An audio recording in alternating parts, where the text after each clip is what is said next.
a team that I think definitely can be considered winners, even though there is one player who I think is kind of bringing that down to a lot of people. But somehow the San Jose Sharks, they get a third for Patrick Marleau, which I think was still a bit much, but good for, what the Pittsburgh Penguins don't care. They get a nice vet player, but also they get a first-round pick for Barclay Goodrow. Now, first of all, that's probably going to be basically an early second-rounder, but still, Tampa Bay give up a first for Barclay Goodrow. Yeah, I thought so. At first, I'm like, that doesn't make a whole lot of sense to me. You're giving up a first for someone like Barclay Goodrow. Then you go look at Barclay Goodrow. This year and next year, $925,000. We talk about the Tampa Bay Lightning. They are going to have to get rid of one of Tyler Johnson, Yanni Gourde, or Andre Palat. No, sorry. Alex Killorn, Tyler Johnson, or Yanni Gourde. One of those players are gone.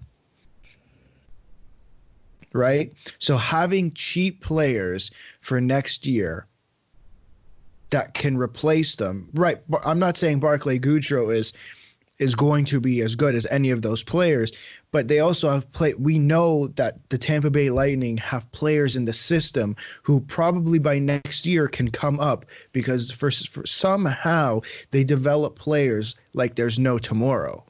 Yes. So I think this deal was made out of necessity for next year, just like the Blake Coleman deal was made for next year. They could have gone and spent a first-round pick on a rental for this year.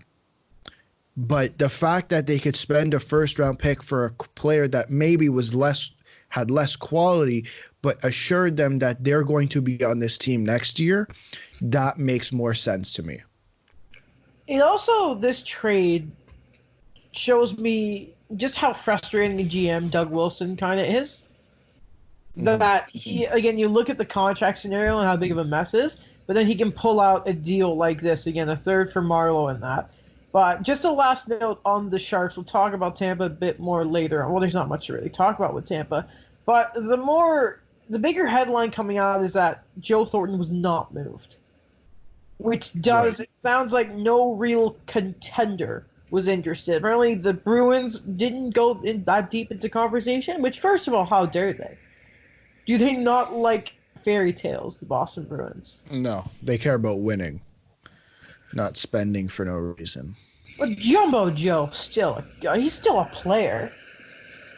Okay, well, I guess we'll get to Boston, but I don't know. Like, you're going to play him on your fourth line. That's maybe it on Boston. Well, but he's been playing at bottom six row the past few years in San Jose. And he still has 23 assists, 27 points this year at his age. Don't know how much teams would want him. That's than the presence in the locker room. He's been there. The Leafs could benefit from a Joe Thornton character in the room. Okay, who are you taking out of the lineup? Jason Spezza? Frederick Gauthier. Gauthier is barely playing. Yes, but then you give. So you're gonna play him 5 minutes. Okay, Gauthier is barely playing hockey, so you can take Frederick Gauthier out and replace him with Joe Thornton. You're gonna play Joe Thornton 7 minutes a night. That's what Gauthier is playing. Swap him and Spezza out, and you load manage both those other players going into the playoffs. What? What? You don't want to be playing a bunch of 34, and then what's Spezza 34, Joe Thornton 40 years old going down into the playoffs. I'm just saying. But Jason Spezza's playing 7. Jason Spezza's not playing that much, and it's not like they're playing every night. Why won't you just whole point of scenario where the whole point of load management is so that when they're playing back to back, Jason Spezza doesn't have to play every other night. Or every night. Going down to the playoff stretch, though, that's when you should be resting certain guys, not just on back-to-backs, but just, a few games down. Sorry, that's not the case in this city, unless you've missed, the last week. Why do you hate Joe Thornton? I don't hate Joe Thornton, but I don't want to have to give up another pick to bring in Joe Thornton. Oh, you're telling me you couldn't just give up, a fourth-rounder for Jumbo Joe? No. No one else gave up a fourth-round pick for Jumbo Joe. Because they're fools. They don't appreciate his value. What value? Explain this to me. Buddy, he's San still Jose. Okay. 27 points. He's still a valuable.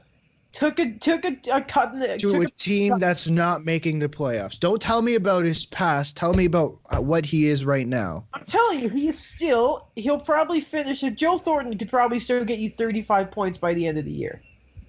And how many points does he have now? Sorry? How many points does he have now? He has You know 20 he's playing points. second line minutes? That's why he has so many points. He's not playing bottom six time at all. You Half throw- their team is throw- injured. Jumbo Joe Thornton's one of the best playmakers of all time. You're not gonna. His age isn't gonna take away his ability to make 6 losses in the on the power play. Okay. Well, who are you taking off the power play? Okay, you've made your point that it doesn't fit in Toronto, right? I'm just Very well. listen. What I'm trying to do here is I'm trying to think of a scenario where somebody could have taken a legit contender. Okay, so who are the contenders? So first of all, Boston. I'm gonna bring up Boston's daily face-off here. I have it up too. All right, so who's there for Their Boston? fourth line is Sean Corrali, Par Lindholm, and Chris Wagner. You're And telling that's with me. that's with Andre Kasha out. So that takes someone else out. Well, first of That all, would mean to stay out because he can't stay healthy. so now you're making an assumption that he's going to be out. Okay. Plus, Kasha will be playing Just- top 6 minutes. He's taking Carson Poole. Yeah, so can you wait 30 seconds so I can figure out who's moving down? So I'd assume Anders Bjork plays fourth line minutes. So Anders Bjork, Sean Corrali, and Chris Wagner. I'm taking Par Lindholm out.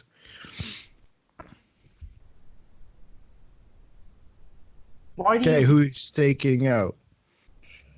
Sean? Any of them? Jesus Christ! Joe Thornton is an upgrade on any of those guys right now. No. All right, you know what? Let's move on from the Sharks. I don't care that he can throw a hit. I don't think he can play up to the speed. Why are you bringing up hits? I'm bringing up his Because I know exactly what you're trying to prove.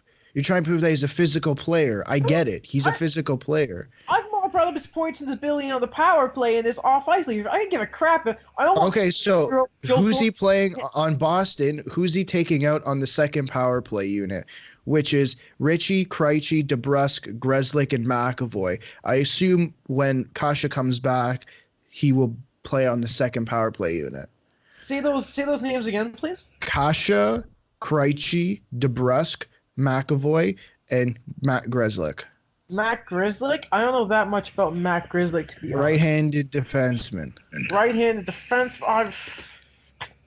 Listen, No one. The answer is no one. So he's not even playing on the power play. I think you can make room. I think Don't he think proved- you're not touching the first power play unit. That's 10,000%. Oh no, of course not. You're not touching Pat. You're not touching. I'm assuming it's what, like Bergeron, Marchand, not even a question. McAvoy, obviously, but No, Krug. Marchand, Bergeron, Coyle, Krug, Pasternak. oh come on, no. Let's move on. We spent far too much time and energy on Joe Thornton and the San Jose Sharks.